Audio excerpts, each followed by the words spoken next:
Hi friends, welcome to my channel.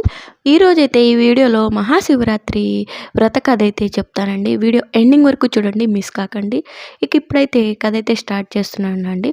Shivaratri కథ పార్వతీ దేవికి పరమేశ్వరుడు బోధించిన మహాగాథండి, పవిత్ర గాథండి.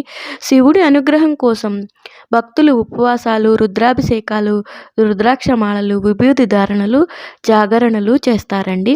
అయితే ఏదో పూజ చేశామంటే చేసినట్లు కాకుండా ఏదైనా ప్రయోజనం ఉంటుందా అని ఆలోచన అయితే చేయాలండి. ఈ ప్రశ్నకు సమాధానం సాక్షాత్తు ఆ పరమేశ్వరుడే ఓ కథ రూపంలో పార్వతీదేవికి అయితే చెప్పాడండి. శివుడు ఆజ్ఞ లేనిదే చీమైనా కుట్టదు అనే విషయం అందరికీ తెలిసిందేనండి. ప్రకృతిలో దైవాజ్ఞ లేకుండా ఏమీ జరగవని ఈ విషయం ద్వారా తెలుస్తుందండి. ముఖ్యంగా శివరాత్రి పర్వదినాన ఆ పరమేశ్వరుడు అనుమతి లేకుండా ఏమి జరగవండి. శివరాత్రి కథ అయితే స్టార్ట్ చేస్తున్నానండి. పూర్వం ఓ బోయవాడు ఉండేవాడండి.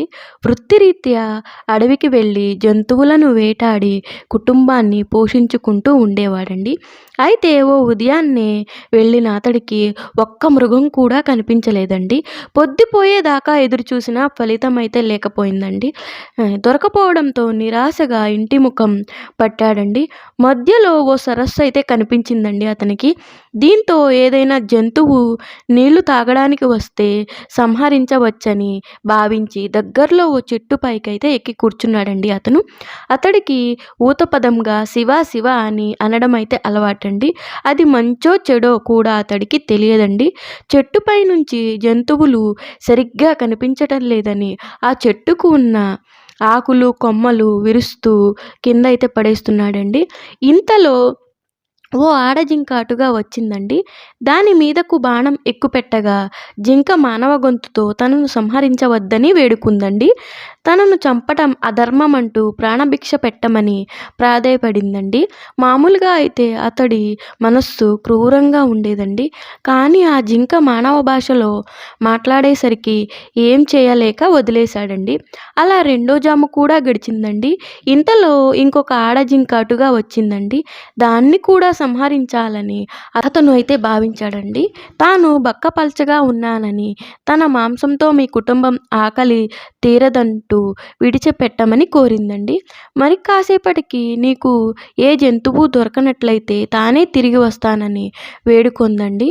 మొదటి జింక కూడా ఇలాగే పలికేసరికి ఆశ్చర్యపోయిన వేటగాడు తన ప్రాప్తం ఇంతే అనుకొని దాన్ని కూడా విడిచిపెట్టి ఇంకో జంతువు కోసమైతే ఎదురు చూడసాగాడండి. ఇంతలో మూడో జాము గడిచేసరికి ఓ మగజింక అతడికి కనిపించిందండి. దాన్ని బాణంతో సంహరిద్దామని అనుకునేంతలో ఆ మగజింక కూడా మానవ భాషలో మాట్లాడిందండి. రెండు ఆడజింకలు ఇటుగా వచ్చాయా అని అతడిని అడిగిందండి. వచ్చాయని, తనకు ఏ జంతువు దొరక్కపోతే తామే వస్తానని తనకు చెప్పినట్లుగా కూడా వేటగాడు మగజింకకు చెప్పాడండి. అప్పుడు ఆ మగజింక అయితే ఆ రెండు జింకలను ఓసారి చూసి వస్తానని, అప్పుడు తనను చంపమని పలికి వెళ్ళిందండి. ఇంతలో నాలుగో జాము కూడా గడిచి సూర్యోదయం అయిందండి. తనకు మాటిచ్చిన మూడు జింకల కోసం ఎదురు చూస్తూ చెట్టు మీదనే కూర్చున్నాడండి వేటగాడు. ఇంతలో మరో జింక దాని పిల్ల అటుగా రావటం గమనించాడండి. విల్లెక్కు పెట్టిన బోయవాడితో ఆ జింక కూడా తన పిల్లలను ఇంటి వద్ద విడిచి వస్తానని, అప్పటి వరకు ఆగమని పలికి చెప్పి వెళ్ళిందండి.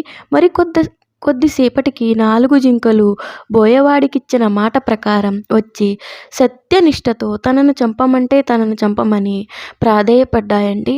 ఆ జింకల సత్ప్రవర్తన చూసి వేటగాడిలో మార్పు అయితే వచ్చిందండి.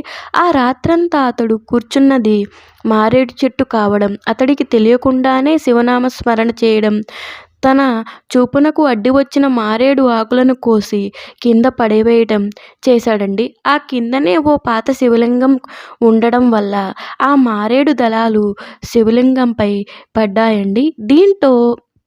దీంతో మారేడు దళ పూజ ఫలితాన్నైతే ఇచ్చిందండి. నాలుగో జాము వరకు మెలకువతో ఉన్నాడు కాబట్టి జాగరణ ఫలితం కూడా వచ్చిందండి. క్రూరాత్ముడైనప్పటికీ ఈ పుణ్యకార్యాల వల్ల అతడి మనస్సు నిర్మలమైందండి.